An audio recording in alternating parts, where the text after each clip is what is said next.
issue ng Senate presidency, nilinaw ni Senator-elect Alan Peter Cayetano na wala sa pagitan nila ni Senator Franklin Drilon.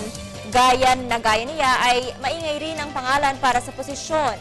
Kit pa nito, hindi daw watak-watak ang mga senador sa ilalim ng Administrasyong Aquino. Para sa detalye, balitaan mo kami, George Bandola.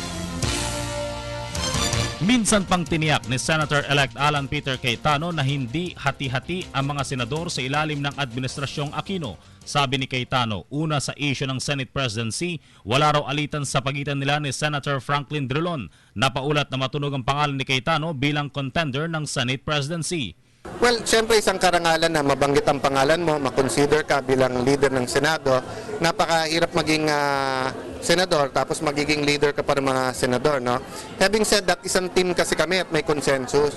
Siguro isang dahilan kung bakit nabanggit, aside from yung magagandang programa, ay pinakamalaki kasing block sa Senado ang Nationalista Party, no? Sino man ang maupo bilang bagong leader ng Senado, nais lang ni Cayetano na magiging patas ang chairmanships ng Senate committees sa ilalim ng bagong liderato. Alam mo, 2 buwan pa at hindi pa formal na nagdeklara ang kahit sino na gusto niya maging Senate President.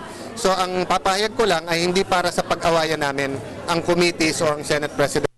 Kasi ang expectation ng tao kung anong pagkakaisa ng Team Pinoy, yun din ang pagkakaisa sa mga programa. But lastly, sana makasama na namin ang una sa pagkakataon na ito at isang tabi muna natin ang partido, no? Samantala, pinayapan na ni Cayetano ang issue sa pagitan nila ni Senator Loren Legarda. Sabi niya, hindi naman totoo na siyang ugat ng mga kontrobersiya laban kay Legarda noong kampanya. After the election, especially nung after the proclamation, na-clear up at alam na nila kung sinong totoo. So although mas maganda sana sa akin kung may nag-apologize sa akin, pero wala na rin yun. I mean, we have to forget and move on talaga. Para sa Telebisyon ng Bayan, George Bandola.